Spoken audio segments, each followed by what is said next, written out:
What's up, everybody? Welcome to the Songfilter Podcast. Today, I had the pleasure of interviewing one of my best friends from college, Sulene Van Der Walt. She's a producer, mix engineer, songwriter, singer, lead guitar player. She's toured all over the world. She produces for herself. She produces for Sync, film, and TV.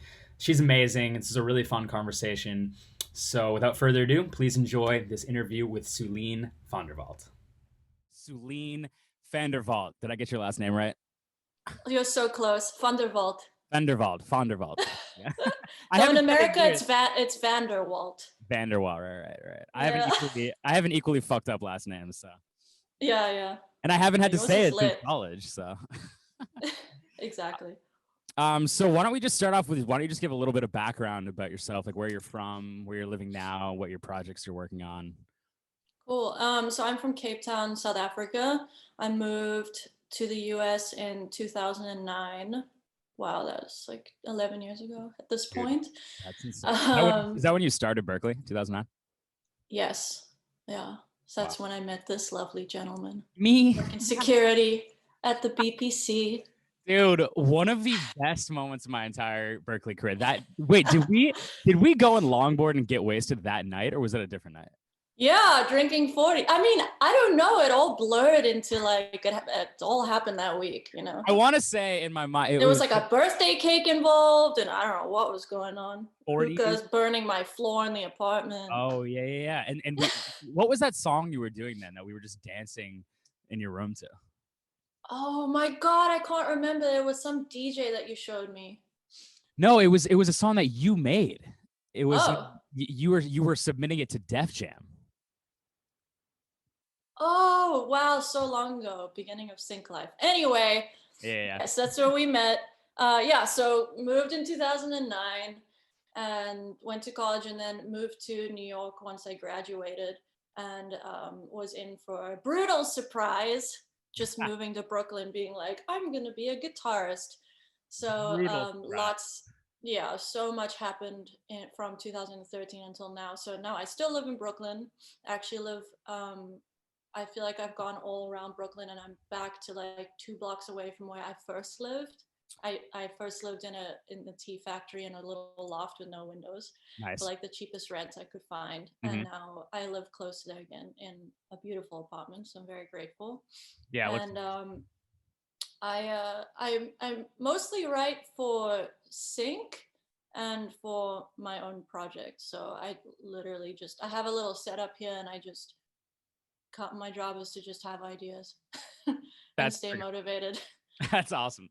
So why don't we start off by just going through your newest release? So Sulene just came out with a song called Whiskey, Weed, Sex, Candy that I've been bumping actually on repeat. Cause it's kind of like, that's kind of like my favorite genre right now. Like, what would you call it? Like synth pop, like really old school sounding, like, it just sounds like analog synth pop. Like, is that kind of, yeah. Or what's your, because you have like a genre specific that you've been kind of promoting on Instagram. What would you categorize that song as?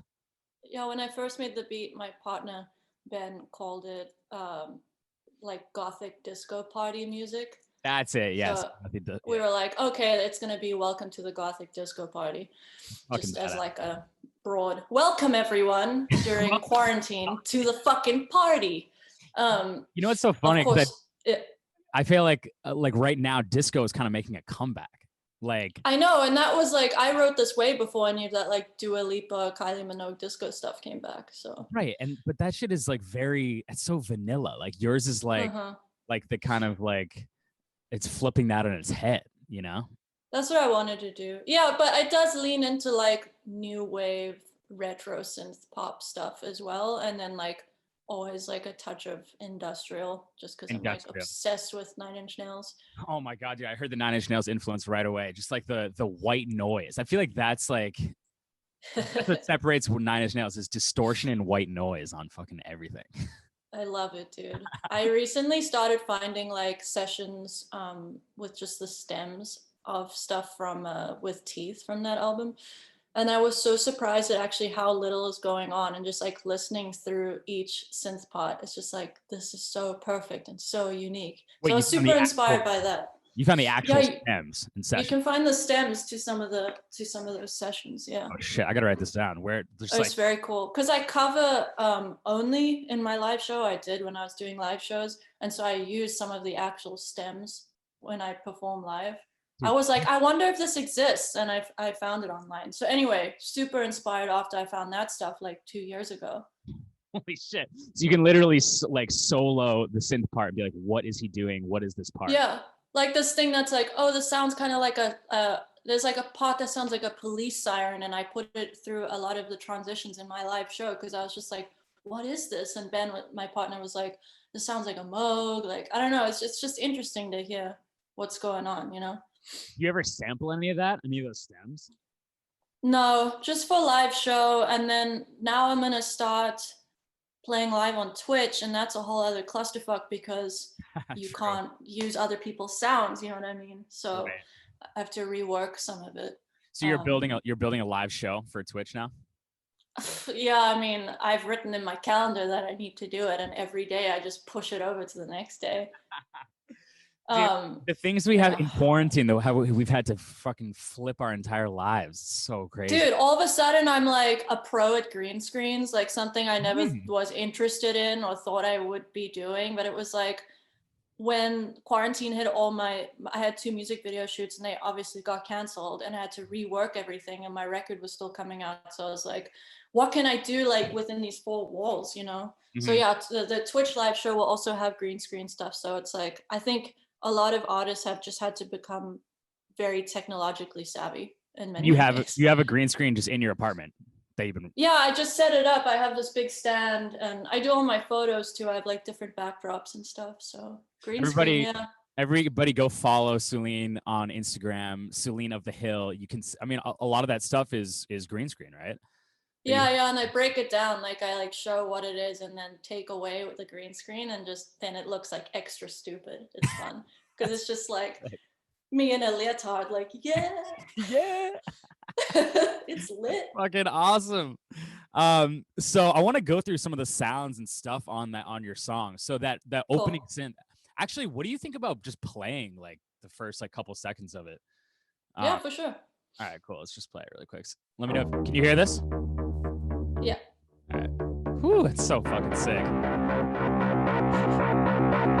I've been feeling like a loser, fucking up in my dreams. And when I wake up, I don't know what I'm doing. Whew. That's so all right, so to walk me through those synths, what's like that? What's that first synth that comes in, and then what's like the main like like the bass synth thing? Yeah. So just walk me through that really quick if you can. So that first synth that's like wah wah wah wah wah wah wah wah. Wah wah. Yep. I don't remember what it is. So here's the problem. I knew I was gonna get asked. Well, I hoped I was gonna get asked at some point what that is.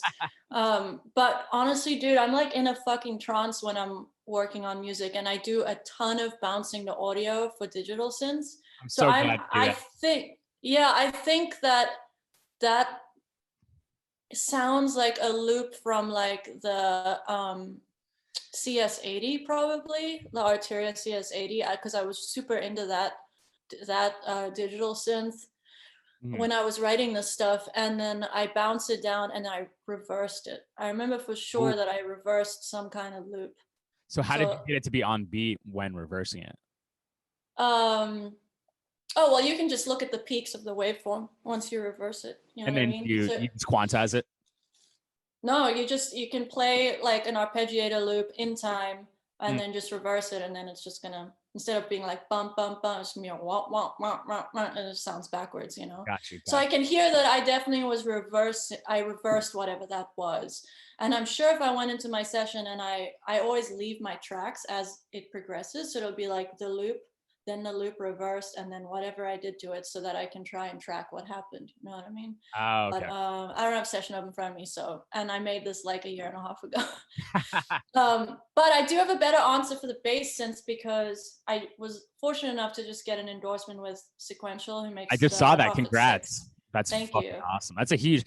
That's like literally the best synth. I mean, it's got to be the best synth company like that exists. Yeah, I mean, I think they're the best. It's the only analog synth I have, the Prophet 6, and I'm still discovering all these things about it. And I actually bought it when I was so broke. I just put it on a credit card. I put it on a Guitar Center like finance card or whatever. And it took me like forever to pay off. Like that's how much I wanted it. I love their synths. So that bass sound is a digital synth. It's just like a Logic stock synth that's just going bow, bow, and that has a ton of low end. Yep. But the part that you were picking up on that sounds like white noise, that to me makes the bass sound more interesting, is a patch from the Prophet 6, which has this really fast filter on it at like 30-second triplet notes, so it sounds like it's like crapping its pants. It's just like blah, blah, blah, blah, blah, you know what I mean? It sounds fucking it's like exploding. Yeah. Like it sounds like demented. And if people want the actual, like if synth nerds want the legit breakdown of how I made that, Sequential is putting out a tips and tricks video where I broke down how I made that bass sound. Are you serious? Yeah, it's like it's videoed, and I can show like set the chorus, this, and this. So I would point to that, which will probably maybe be out by the time this comes out. Or we could link to it. That is so sick. That's amazing. So how did that happen? Did they reach out to you, or did you reach out to them? Like how did this sponsorship start? No, I'm lucky. I Engage does my marketing, so they were like, what companies are you working with? Like what instruments are you using on this record? Because they thought that the production was something interesting about it. So they reached out to Sequential, and they got back to us like immediately, which was cool. And I think that I'm lucky to be sponsored by a lot of guitar companies because of my work being a guitarist for other artists. So this is a new endeavor, like working with the synth companies and learning all the synth lingo, because I didn't go to school for this stuff and I just kind of do it by ear. So having to do a tutorial and being like, I've never had to say out loud like what's actually happening. So dude, imagine going back to Berkeley now with like what like you know and what you now want to learn. Man, I just slap myself in the face and be like, stop crying because you can't play this Van Halen solo. Like, it's gonna be okay. I know, oh my God, dude. The things like, especially me, like I was majored in MPE, but I just didn't know, I didn't know what I needed to learn. You know what I mean? Like now that I know what I didn't know, you know what I'm saying? Like back then, I don't know. I really wish I could go back and I know. I feel like I had to unlearn a lot of that stuff. Yeah, seriously. So also now walk me through like your drum sounds and stuff, because they sound drum sounds. Yeah. Do you use samples? Do you use analog drums? Or what do you use? Yeah, so for this, sorry, I'm always, it's interesting to think back to when I was making this stuff, because things are always delayed usually when they come out. Yeah. Because by now I use different stuff, but so there are a lot of actual drum samples on there from a live drummer. I'm not gonna say who, because they might be like, yo, you gotta pay me for the session, because my partner has this band called Dream Away, and they record, I already gave away who it is, he's gonna know. And they record live drums. I'll just call this out, don't worry. It'll be okay. It'll be okay. Yeah, okay. They record live drums, and then my partner sometimes cuts up little samples from it. So I was like, yo, give me that drum pack of just like the kick and the snare and whatever. And it's recorded in Virtue and Vice Studios here in Brooklyn. So it's like having a real drummer come in and just make these explosive sounds. And then I developed the drum sounds for the whole record. Like I would take the snare and then put it like the Sheps like EQ on it and bring out a little more of the high end, take out some of the low mids, and then put a decapitator from Sound Toys on it, take out more low end because it always adds low end. So you kind of shape the sample and turn, I use it on like everything. You gotta shape your sample and then save those settings or re-export, and you're like, now this is my snare. You know what I mean? So you bounce that, and then you have that, and you can use it on other records and stuff. Like are you like always building a sample library, kind of? Now I am. I'm starting to get more smart about it. Like I'm like, oh, I should have like a template, and I should because for like a year I would drop in the sample and then be like put the Sheps thing, and put the decapitator, and then like build it over and over. And then I was like, why don't I just fucking export it as it is and call it like Exactly. explosive snare, you know what I mean? So Mhm. now there's just a folder for each record I'm working on that's like samples I like. And And you, then you I use know, Logic, right? Logic is your DAW. yeah. Nice. And the rest of the drum sounds, the hi-hats are live. That little hi-hat fill going into the chorus is actually just a studio drummer from Contact. Oh, really? And yeah, it sounds sick. Like Yeah, it sounds that drum fucking kit's awesome. actually really cool if you just like compress it right and kind of click through the different like room sounds they have. You know, they're like rock drums, Mm. funk drums, like just like find a cool sound. You said a studio drummer from Contact. Yeah, from Native Instruments. Sick. Just the hi-hat. Yeah, so it's a hybrid of a bunch of things. And then in the chorus I always use a Vengeance clubby kick In the number chorus, 3. Clappy kick number 3. So Yeah, these are some samples my friend Drew the Drew gave me for his like EDM stuff. So I was like, we'll bring in that clubby kick that's just like do do do. It's just like a kick in the butt immediately. Can we play the chorus really quick? Yeah. Kinda jealous of my partner's new friends. I know I have it all. I come undone. Yeah, so that's that snare, live snare. I come undone. Oh yeah, the pre-chorus. I want to talk about this too. Make bad decisions. I come undone. I'm only human. Oh, I got it Fucking sick. together. Or I'll be here forever. Weed, sex, candy, whiskey, weed, sex, candy. I've been Dude, fucking sick. Okay, the pre-chorus. That piano sound is so vibey. Talk me through. Do you remember what you did on the piano sound, or is it another bounce thing from a year ago? Well, I will say I don't think it matters that much what sample library you're using. I actually think at this time it sounds like it was just a straight up like Contact piano that I was using. Like I would say like New York Steinway or something, you know, those libraries you get. Yeah. So just something very vanilla. And then what's happening on that is that there's the RC20 plugin I on it, fucking love RC20. which I love. Can you use RC20 too much? Like, I don't know. I use it on. No, dude, put it on everything. I was talking to this band the other day, Middle Pot, and you gotta check them out if you haven't heard them. And Middle Pot, yeah, and they're like indie darlings. They make really beautiful songs. And we were talking about this plugin. I was like, yo, I'll throw that shit on the entire drum bus. Like, why not? You know, like if you need it to sound like warbly and tape and fucked up, like it's literally just a on plugin. It's like Frank's Red Hot. Like you literally can just put it even like a little bit and just turn the magnitude down like a little bit. Like if it's exactly. Or turn it all the way up, see what happens. Turn the digital all the way up and just bit crush the fuck out of it. That's another thing I was gonna say about production that I kind of needed to unlearn from music school was like, okay, if a plugin's meant for something specific, just try use it on something else. Like just see what happens. Put bit crusher on the master, like just see what happens. Fade it in, and you know. Dude, seriously, the one that I've been doing a ton is putting guitar rig on random shit. Yes, like and then what do you vocals or like drums? Distortions? Yeah, or just like guitar amp sounds on vocals or guitar amp sounds on drums. Like that's cool. Weird shit. I gotta try that. I like to mess with little altar boy as well. Oh my god, love I had another producer friend be like, yo, try put little altar boy just on a drum sample and just pitch it down and just see what happens. And yeah, I've applied it to like so many things now. But yeah, so that piano sound, very vanilla piano. It's definitely RC20 on it.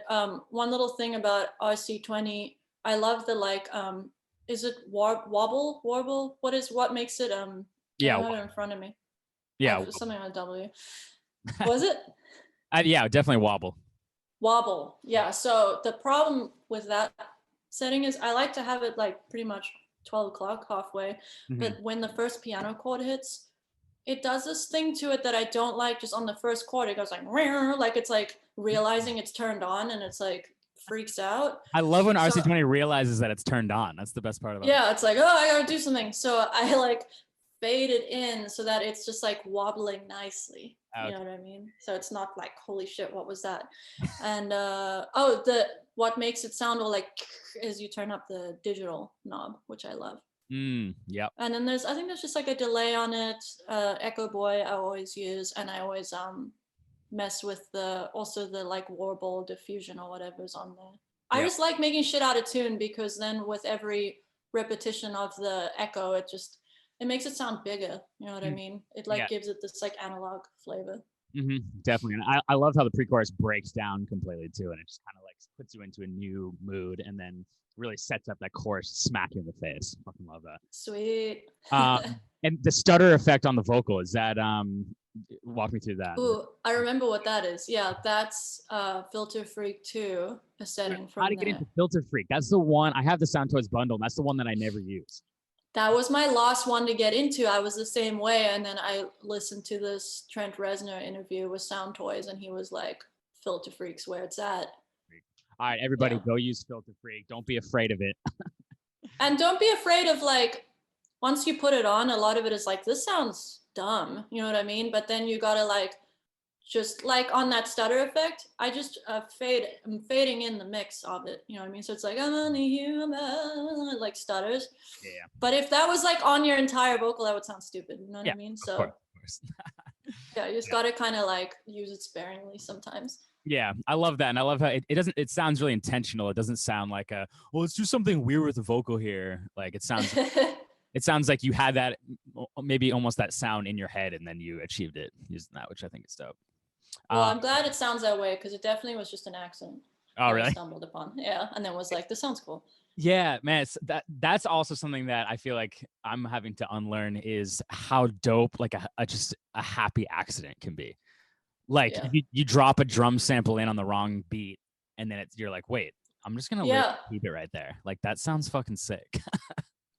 You know? Exactly. Yeah. I love that. You have a lot of cool like almost string sounds. What string libraries do you use? I'm using LA scoring strings, and at the time I thought I was going to replace it, but then I started layering it with just this Logic stock synth, retro synth. Okay. And I don't remember which setting was on it, on some kind of pad that sounds like strings, and I layered that in as well. And then it kind of became its own retro sound. So I was like, I think it would do this a disservice actually if I replaced these LA scoring strings. So yeah, that's what I'm using, and the parts are doubled with that synth, and then as they go on, there's also Filter Freak fading in on those, so that outro, so they sound more and more kind of fucked up and like they're breaking.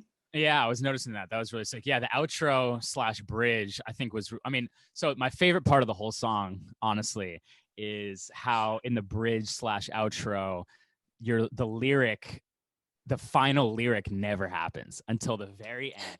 The lyric doesn't actually finish until they're only tolerating me. And then it's dry, it's right in your face. It's dry as fuck. Like really intentional. I mean, not even production wise, just like songwriting wise. Like that's a dope songwriting technique to just like you're tolerating like every time it comes around, you're like, wait, what are they tolerating? Like you think it's and finally it's like tolerating me. Boom. And then it's like, yeah, I thought that was really dope. Thanks, dude. Yeah, at first when I was using that, the me was in there on the repetitions. It was like underneath when it would start again. And then I'm really working on trying to keep the writing and the production a lot cleaner. So I think I was like, what if I just removed me and then just resolve it in the end, like dry as fuck in your face. And you were like, yes, I'm so glad I made that decision. Yeah. So why don't you walk us through like your production writing process, because being a producer and a writer, those are two such different things, and like that must be, is that an endless struggle to kind of like be both of them at the same time? Like that seems really difficult, and you definitely have nailed that. Oh, thanks. I don't know if I've nailed it, but I think sometimes you figured something out. So walk us through it. Yeah, and every song is different. You know, with this one, it was the first time actually that I was really embracing because this is the first record I've totally produced on my own and mixed of my own. Oh, you mixed this. Yeah, I mixed and mastered, start to finish was me. Oh my God. Awesome. So I'm so stoked that I just decided to do. I think it was just another part of this pandemic hitting, just being like, money's tight, I gotta figure this out. But now it sounds exactly how I want. So with that, I just really embraced being the producer on it, and this was the first time I actually made that verse instrumental first, and I had no idea what the song was going to be about. Oh, interesting. And I had that for like a month or two a while back, and I was looping it, and there were probably 5 different verse melodies over it. Wow. And I just keep bouncing. This is usually how I write, and I just keep bouncing it out, and I'm like, can I beat this? Can I beat this? And then I know when it's the right thing. And then I was honestly, I was inspired by my friend Pronoun's writing, where it's like very rhythmic, and the melodies don't necessarily go all over the place in the verses. They're very kind of like, I don't want to say stagnant, but like it's almost like talking, there's something very fluid about it. And I kind of had Pronoun in mind, and I was listening to her music a lot, at least from Berkeley. And then I stumbled upon this, and then of course when I wrote those lyrics, I was like, oh, this is what this is about. This is heavy. This is like some depressing shit. Sick. And then I simplified, and they were more words, and then I simplified it, and the chorus wasn't written for like another 4 months or something. It was the same thing. I kept writing different choruses. I couldn't figure it out. So this song Whiskey took a long time to write, and every song is different. Sometimes you start off with a piano and you're writing something, but with this record that's coming out soon, we're actually announcing it in like 2 weeks when it's going to be out. All the production was done first. So wow. So like on this song, what % of what we're hearing now of the track of the music was already written? Just the verse, and then because the pre-chorus is actually quite there's like new harmony that comes in. I'm sure you can tell with the piano chords. It's like quite deliberate. It's like new chords, So I can tell I sat at the piano and I played those chords, and then I played the chorus, and then I record. So I have the verse produced out, then I record the piano chords. I recorded the piano chords and the chorus chords and sang a demo vocal, and then did the production. So it's like from different angles you're attacking the song. You know what I mean? Yeah, definitely. And then I'm so curious about so many things, because producing something, that's one thing. That's fucking tough. That's a whole job that people get paid millions of dollars for. Is a whole specific job that people get paid a bunch of money for. Not to mention mixing and mastering. Like, that's blowing my mind right now that you mix and master that, because I was gonna ask you who did that, because they both sound, the mix and the master sound fire. Thanks, dude. And I know I've been doing an artist that I've been working with, I'm producing her stuff, and she, like, I have no experience mixing or mastering anything, but she's like, hey, like, can I just pay you to mix it? Because I don't want to pay someone, like, I just want to, you're closer to it. Like, you're just going to, I'll be able to work with you better. And I was like, all right, I'll give it a shot. And I was realizing how difficult it is when you're so close to something you've produced, like, to have perspective on it and then mix it. How did you get perspective? Like, were you mixing it as you went, or did you? Yeah. So, sorry, I'm talking. It's such a good question, because on one hand, you are so close to it, so you know what you want it to sound like. And then, like you said, on the other hand, because you're close to it, you have like demoitis is like the biggest problem. It's like, even if it's something stupid, like my next single that's coming out, when I wrote it, the snare was just really loud. I was just like lazy not lazy. I was writing it and wasn't thinking about mixing. And I almost got used to that. And then someone else will hear it and be like, why does this snare, like, it's like killing me when I hear it. You know what I mean? So that's kind of like dangerous when you're mixing it. So you do, I mean, in that case, you just want to literally turn the volume down and just be like, am I hearing like kick, snare, and vocal the most? You know what I mean? And is the balance okay? Which I keep having to go back to when you get demoitis. But that's an underestimated, and that's an underestimated technique, or underappreciated technique, when you just turn something down super low, and then if something is way sticking out, you're like, oh, just fucking turn that down. Exactly. And sometimes you I always think about this phrase. It's like you have to kill your darlings, because it's like, let's say you come up with a part you really like, a guitar part you really like, and you're like, this is sick, I'm gonna turn this shit up. You know what I mean? Yeah. Right. And then then you're going to mix engineer mode, and you turn down your track and you listen, and then this guitar part's really loud. You have to be like, I really love this, but like, this isn't the point of this section. You know what I mean? Like, so I'm still learning. Yeah, but sometimes like maybe that you have to decide. Maybe that is the point. Maybe the guitar part being loud as fuck is integral to the song. If that is the point, then like, is there something else in the way? I mean, this is also like, I also do my mixing from a standpoint of, because I mix all my sync writing stuff, and with sync writing, the biggest part of pop sync writing is that you want your arrangement to be really obvious. You always want to be pointing to like, now you're listening to the vocal, now you're listening to this guitar fill, now you're listening to like the beat here. You know what I mean? I call it cartoon mixing. It's like very like, yeah, it's like very like on the nose, like this is the part now that you listen to, you know? So that does carry over into my music when I'm mixing stuff. But with Whiskey, I was mixing as I went. And then the hardest part was just finding a balance in the low end. I think that's the hardest part of mixing right now that I've come across, is like getting your low end to sound punchy and tight without it just drowning out everything. I mean, this was the hardest song to mix on my 5-song EP that's going to come out. So how did you deal with the low end? And how do you monitor your low end?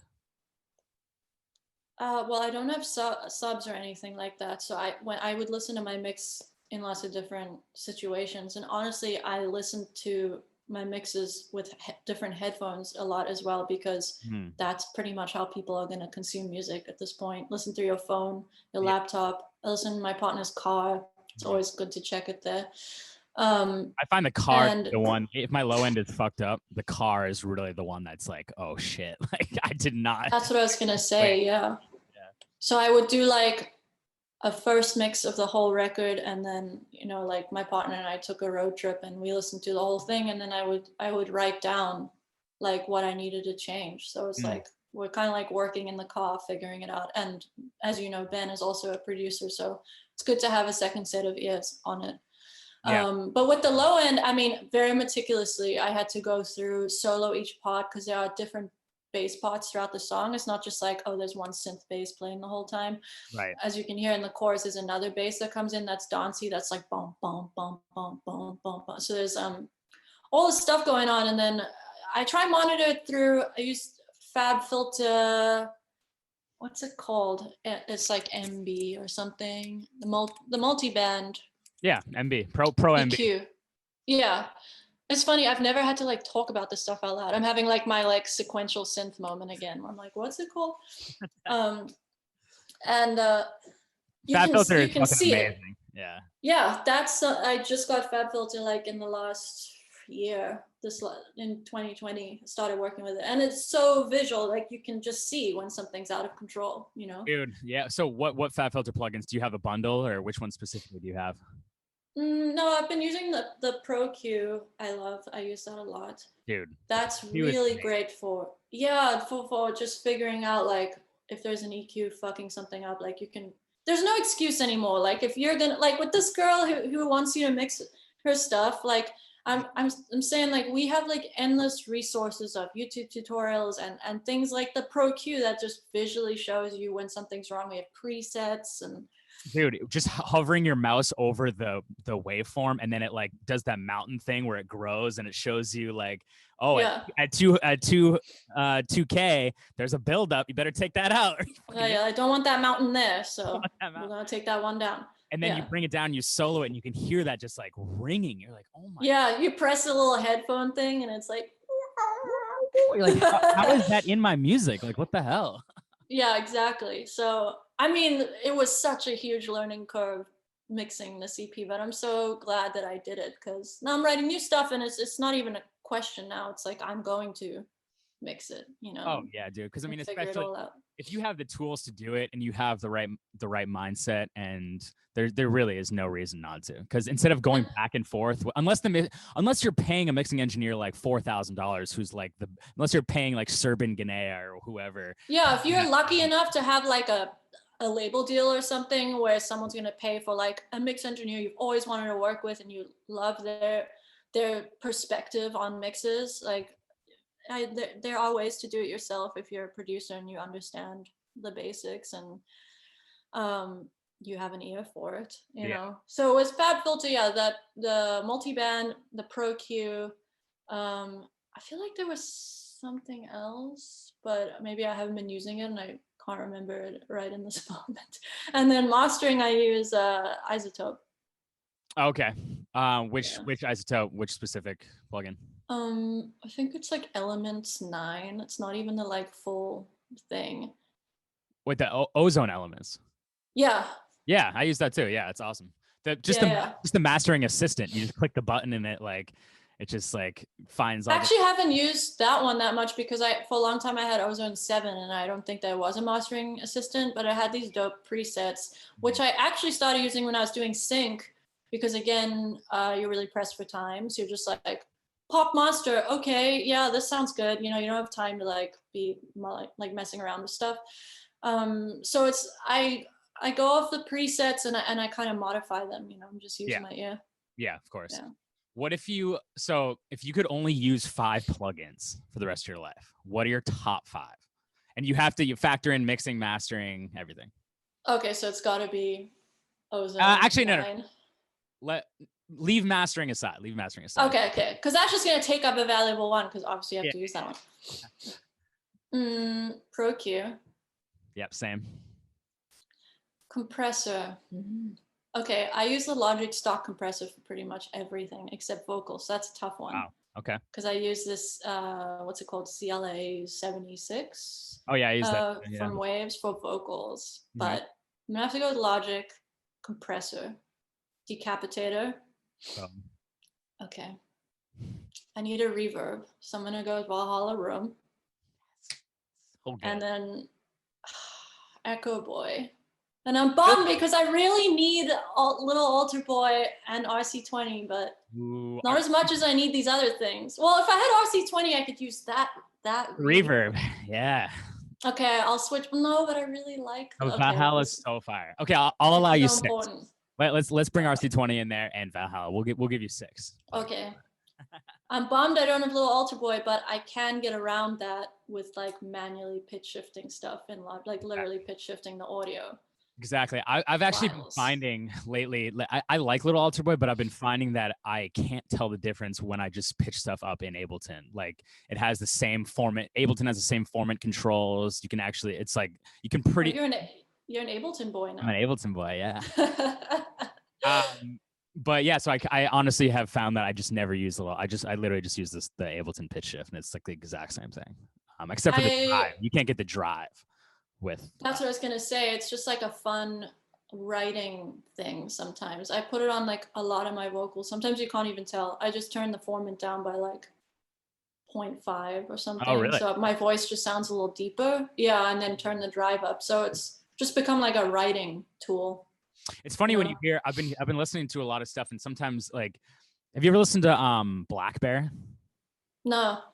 He's this like kind of hip hop pop artist, and he really makes use of. You can tell it's just a Little Altar Boy all over it.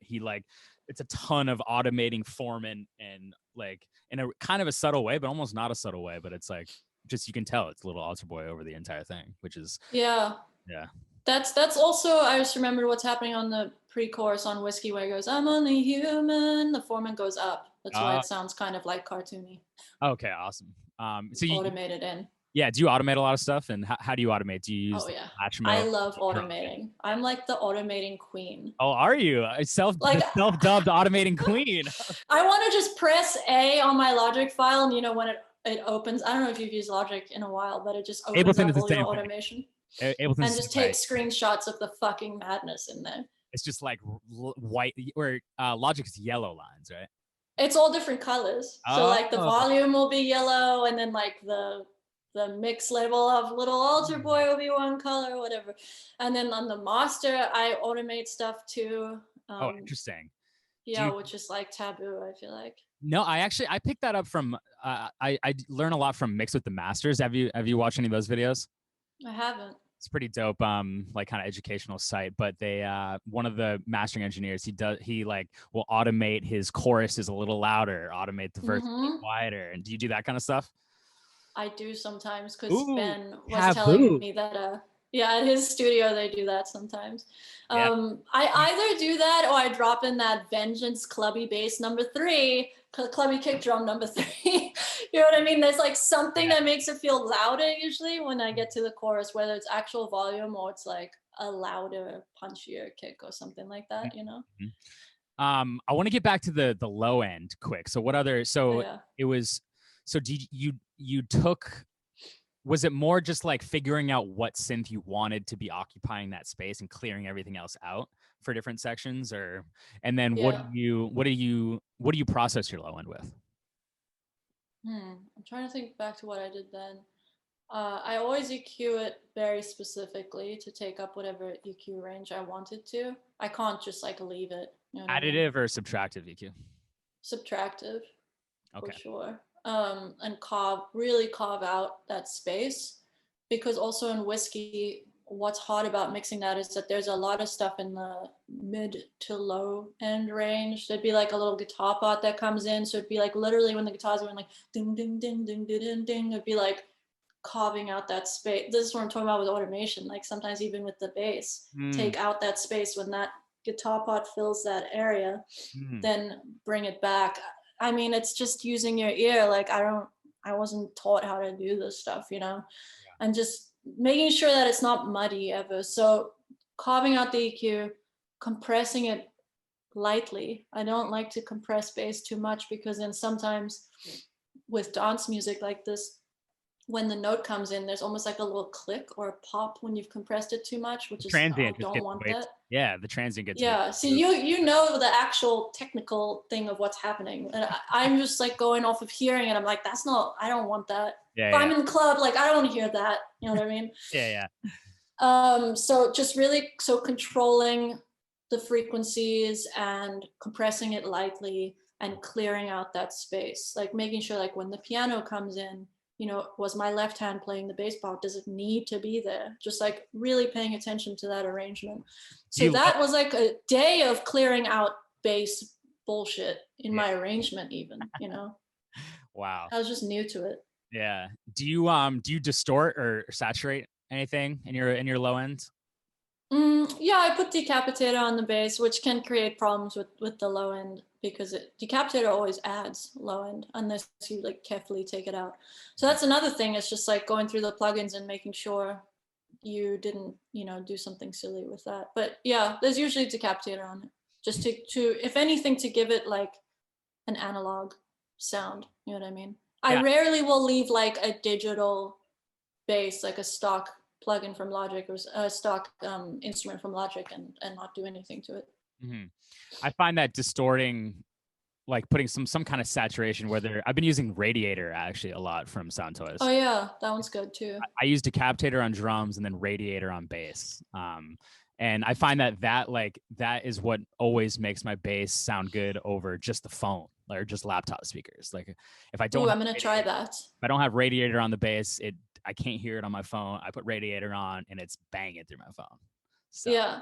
See, it's good to just experiment. I mean, recently I was like, what if I used like Devil Lock instead of Decapitator?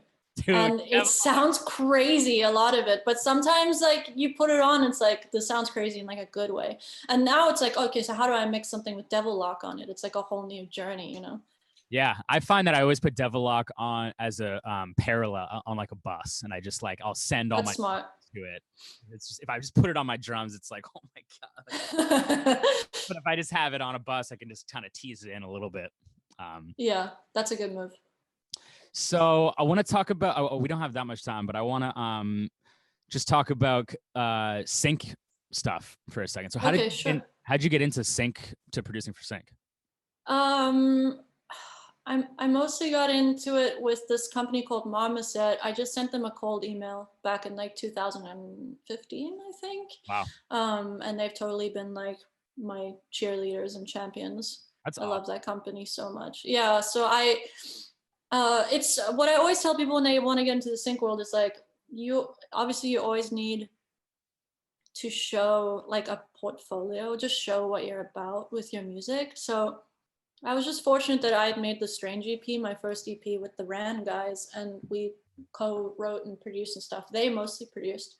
Fire EP, everybody go check that out. I remember you sending me the rough mixes back in 2016. Yes. 17 or something. Man, so it was huge for me just to have something under my name that was like, this is my vision, like this is my perspective on writing and music and whatever. Bring in people you trust to make something good, you know? Mm-hmm. So I had that. I sent it to Marmoset. I was like, hey, this is my music. Like, I'd really love to write for you guys. I had some background writing for TV, but very little, you know? I was just out of college like a few years. So then, I don't know, they just gave me a shot and put me on some commercials, and my relationship with them just kind of blossomed from there. And I write for commercials and for their library now, and now for a bunch of companies. So it's really just about like having something to show where it's like, this is my thing. And not necessarily like, this is what I would write for ads, you know? It's like, what is your perspective? Yeah, just make good music. Yeah. Whatever it is, you know? And then you can chameleon and morph into whatever. Because if you're a good producer and a good writer, like you probably will have that ability to, okay, now I need to write a top 40 song for this car commercial. Now I need to write an ambient track for whatever, you know? Right. So how does your creative process differ for sync than for your own music? It's really different. Like sync feels like a job, like in the best way. It's actually not as mentally distressing at all or emotional. I can imagine, yeah. Like I find sync co-writes like really easy and really fun as well. And I'm thinking about it from a different perspective. I mean, at the end of the day, you're trying to sell something, which I know is like, people don't want to hear that, but it's liberating for me that it's not about my artistry or even my integrity or something. Right. There's not as much at stake. No. And it's like, I do have rules. Like, obviously, like I'm not gonna have my music be licensed to like some shit that I don't agree with, you know, like meat products or something, you know, like if you're like a vegetarian, like be who you are, you know, like you don't need to like completely sell out, but it's very different. There's almost always a very specific brief.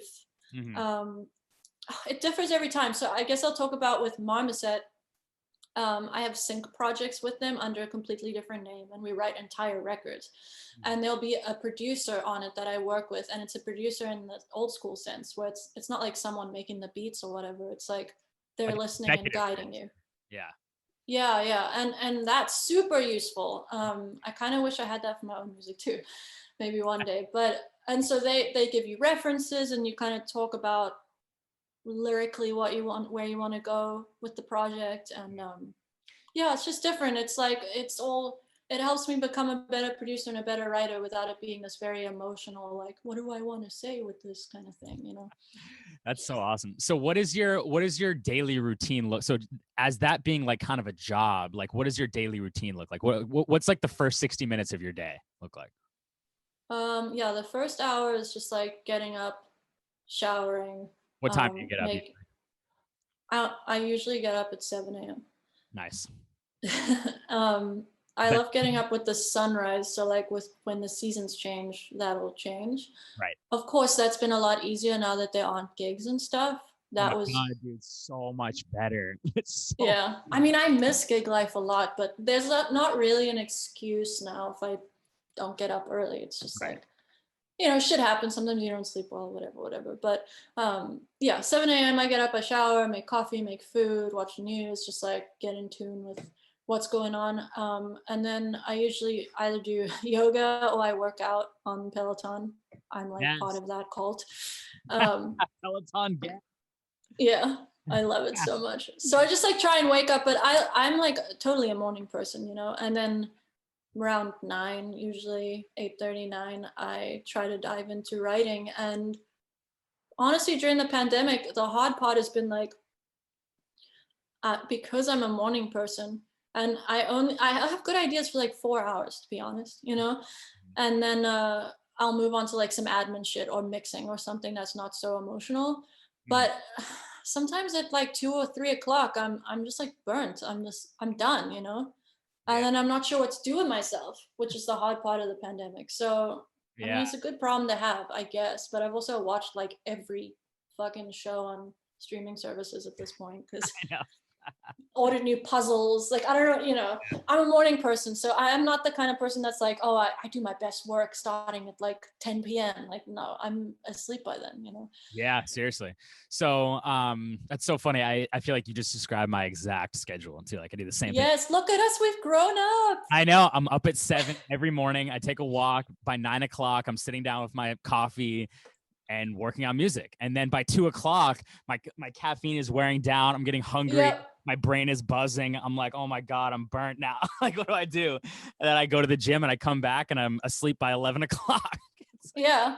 But what do you do between like the afternoon is like a scary time for me. Like I don't really know what to do always, you know? Honestly, I'll cook lunch and then I always watch some sort of like educational like production, like something on YouTube. Like I'm obsessed with Mix with the Masters. It is one of the most amazing tools I've ever seen in my life.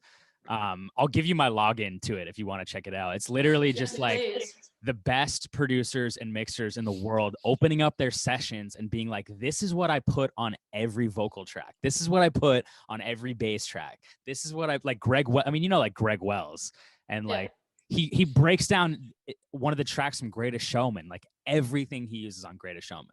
It's like just amazing. People are so like, cool. People are like, if you don't have this plugin, you're an idiot. And then I buy it. So I'm not an idiot. I got to get into it now that I'm a mix engineer. Now that pretty soon you'll be on Mix with the Masters. And I'll be like, I don't really remember. I bounced it down. I mean, it's funny. It's funny how much I hear that. I mean, in a lot of. Oh, really? Okay. Yeah. Like people are like, okay. So, you know, Jack Antonoff, obviously. He has some amazing Mix of the Masters on there. And that's one of his main things. He's like, I only use analog everything. Like, everything I do. And if I have to use a plugin, a soft synth, he's like, I immediately bounce it. So I'm not tweaking stuff, going back. He's like, I love the feeling of immediacy where you can't call up a preset. Like everything is just immediate in the moment and you can't go back. And like, I think that's you figured that out clearly. Yeah, I'm trying to do that more and more. But then of course it's like you clean up your session one day, maybe you delete the original track with the synth and then you don't remember what it was, you know what I mean? But that's the beauty of making something, like it is in the moment, you know? Exactly. Yeah, dude. Yeah, what were we talking about? Daily routines. Routines, Getting up early is where it's at. It really is, dude. I'm into it, into health, into just wellness. So a couple last quick questions. I know we gotta head out kind of soon, but so what educational tools, if any, do you use for production? Like where do you go for inspiration? I mean, I get inspired just by records that I like. A big one for me in 2020, this last year, was how I'm feeling now from Charlie XCX. Have you heard that record? No, I gotta check it out. Holy shit! Just even if it's not like exactly your cup of tea production wise, and that's by I think it's all produced by A.G. Cook, that like PC music type producer. But even if it's not exactly your cup of tea production wise, just hearing these sounds and thinking like, how on earth did they mix this? Like that inspired me to figure out the mix for my song for Whiskey, because the sounds are so aggressive. Yeah, dude. So like out of this world, but they're just mixed perfectly that it's like, it's not easy to listen to, but like it's just it makes it listenable, something that you'd think would be hard to listen to, you know. And then of course Charlie XCX's songwriting is just so phenomenal. So inspiration, I mean, I do in my morning routine also try to listen to new stuff. Okay. I actually listen to a lot of playlists made by artists I like. So I recently got into this band called Mother Mary. They're actually in Brooklyn here. Oh, cool. And like they'll be like, hey, we have a new playlist called Electro Devil, and I'm just like, I like this band, I wonder what shit they like, you know. And I try and check that out. So not like editorial Spotify playlists so much, because that stuff can be kind of like surface level genre shit.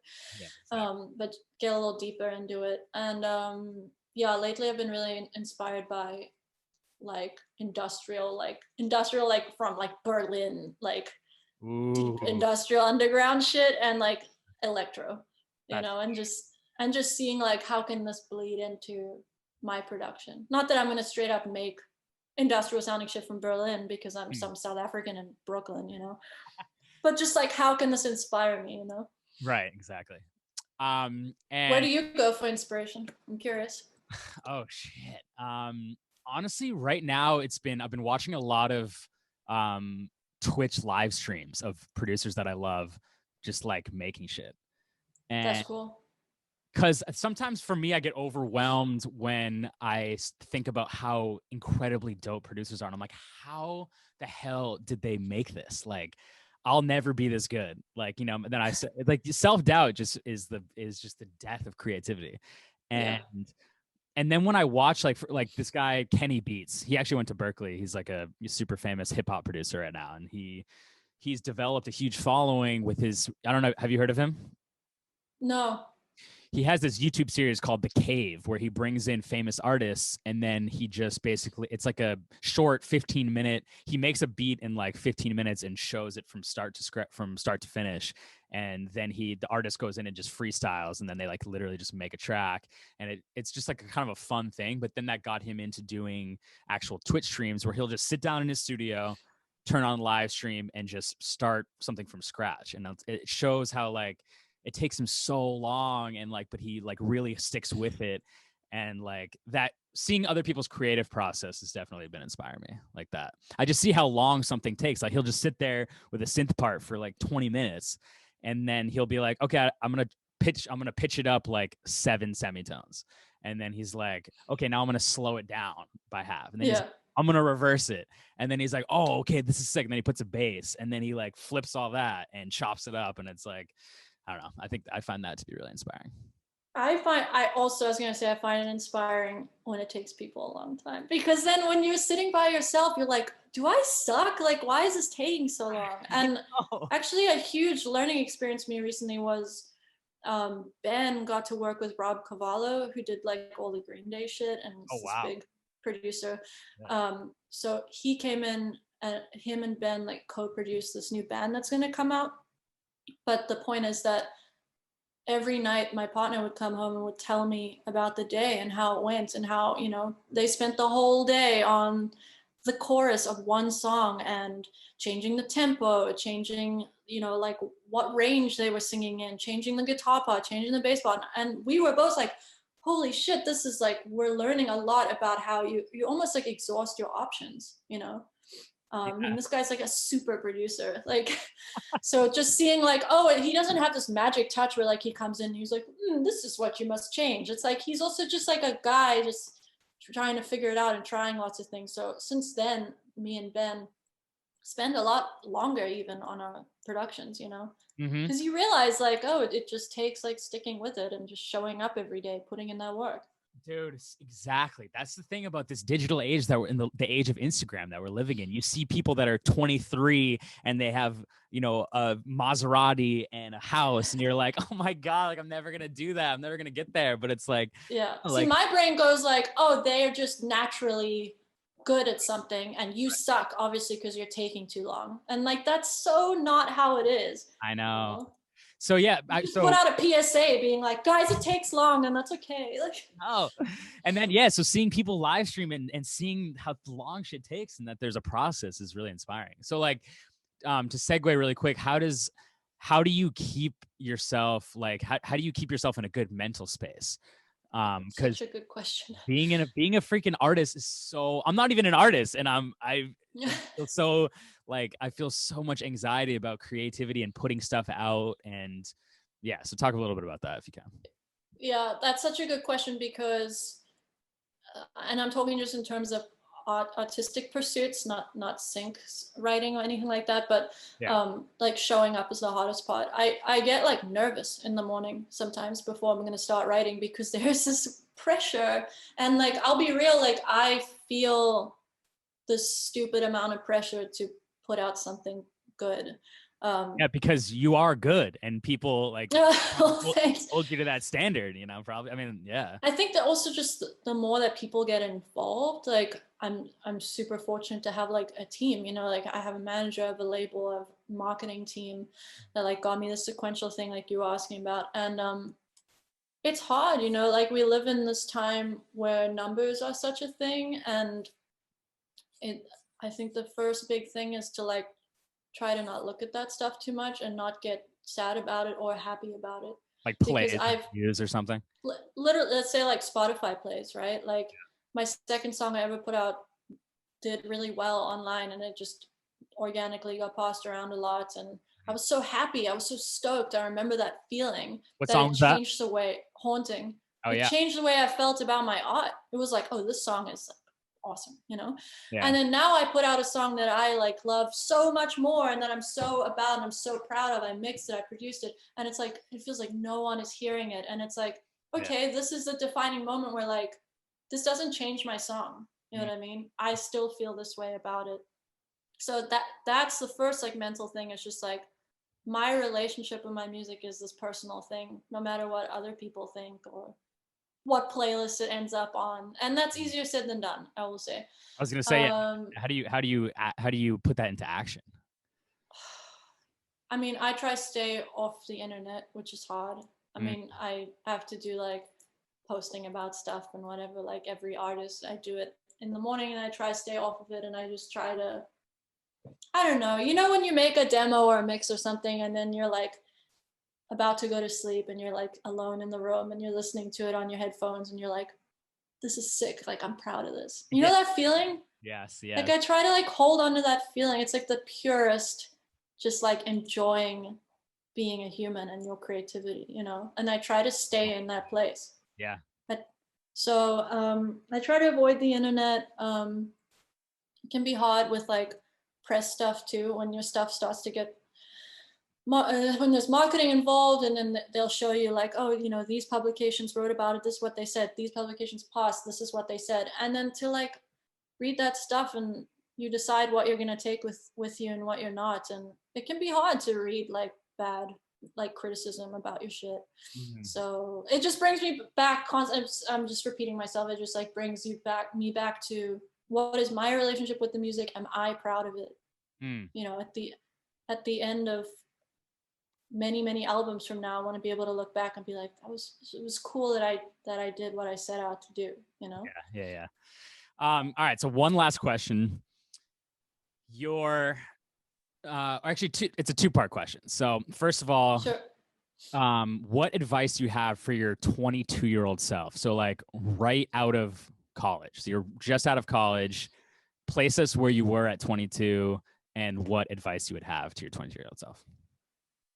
My advice to my 22-year-old self would be to trust your instincts, especially when it comes to writing, and to know that what you find interesting in writing and in your perspective is worth pursuing, and it is interesting.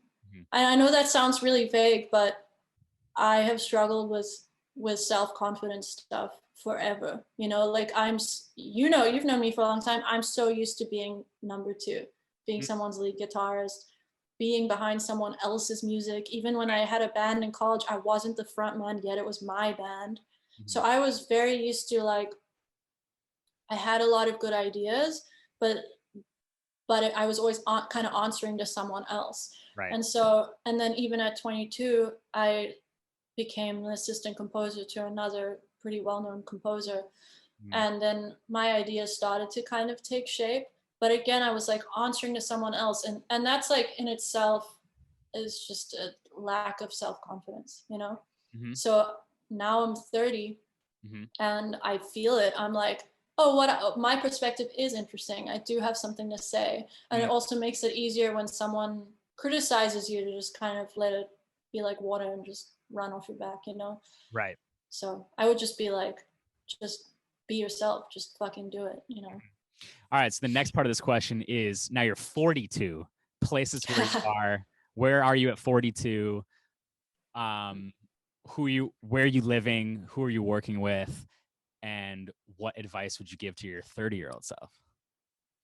Man, This makes that's anything. so good. You're so sneaky, you. 42. Okay. Man, it's funny that my thoughts jump to like motherhood because I am a woman and I'm 30 and I want to have a family. Yeah, it's a big part. It's a big part of it. Yeah, I mean, if that's part of it, walk me through that. Yeah. That is part of it. I'll probably just like gloss over that, but that I would like that to exist in my life. Okay. And then with that, a big goal of mine when all things return to normal is to be touring again. So I'd love to spend a certain portion of my year touring, seeing different countries. I really enjoyed that stuff. I definitely can foresee at 42 being more involved in the film scoring world again, writing for movies. So as far as collaborating, I get to answer you before about inspiration, I get super inspired by like non-music stuff. So like I love working with directors and filmmakers and stuff like that and getting their point of view. So I want to be scoring movies. I'd love to be co-writing with other artists. I don't think I necessarily am interested in producing other people. So I don't think it's a matter of like bringing in other artists and like trying to help them find their sound or something. My instincts are like, I don't think that I'm the best person for that, or I'm not that interested in that. But yeah, definitely other filmmakers. Hopefully I have a family at some point. Still get to gig. Still have all of it, still living in Brooklyn. Yeah. I don't know. I love this place. Me and my partner, I mean, I'm so lucky that we're still together at that point, knock on wood. It has been like 5 years. Wow, crazy. That we'll have a place upstate as well. He's actually working on a house up there now, so oh wow, we'll have that soon. Yeah. That's and awesome. Dogs, lots of dogs. Lots of dogs, yes, of course. I already have all the names picked out. I'm ready to go. Oh, you're already all planned out. Yeah. So then I want to hear your answer to this. No, I gotta think about that. Oh, come on. Okay. I'll FaceTime you later for it. Okay. And then, so what advice would your 42-year-old self have to your 30-year-old self now? I mean, that's an interesting question. I think I would say, like, sounds kind of negative, but like, pick your lane. Like, I think I do too much sometimes. Yeah. And based on what I just said, like where I see myself at 42, like what are those like 2 or 3 things that I pointed out, and stick to those and like spend your time on that. And I think this is also something I'm just feeling because I'm 30 now and I'm not in my 20s. Like, I think it's time to kind of like narrow it down in a good way and just be like hyper focused on that. Cool. All right, sweet. This has been super fun. Like I feel like, first of all, it's great to just catch up, but also like it's given me like a lot of perspective and a lot of things to like check out, like the different like the Charlie XCX album and like a bunch of production techniques. So I've had a blast. Thank you so much, dude. Me too. For the production stuff as well, I was gonna say, did you hear Run the Jewels? Oh my god. Album? Oh no, that was another big one. Last year. Oh shit, I don't think I have heard that. What's it called? RTJ3, I think. RTJ4. Wow. 4. Oh shit. That one also for production. Check that out. That was very inspiring. Wait, they have freaking Rage Against the Machine in front yes of the song. Yes, it's so good. That's my favorite one on the album. Holy shit, I gotta check. Anyway, thank you so much for having me. It was number 1, just great to see your face and hear your voice, and number 2, thank you for having me on. So where can people find you, like on Instagram, Twitter, or wherever? Yeah, I'm mostly on Instagram. My handle is Sulene of the Hill because I'm obsessed with King of the Hill. I'm so glad you still. And what? I'm so glad you still love that. It's like an integral part of who you are to me. So. Love it. And I mean, Sulene.com has all the links and everything. Just Sulene.com? Yeah. It'll link to everything. SULENE.com. That's right. I'll probably have show notes and stuff for this. So I'll put links to everything. And Whiskey, Weed, Sex, Candy, new song by Sulene. It's fire. Check it out. And yeah, we'll hopefully we'll do a part 2 at some point, and we'll talk to you then. Hell yeah. Sounds good. All right, dude. Have a good day.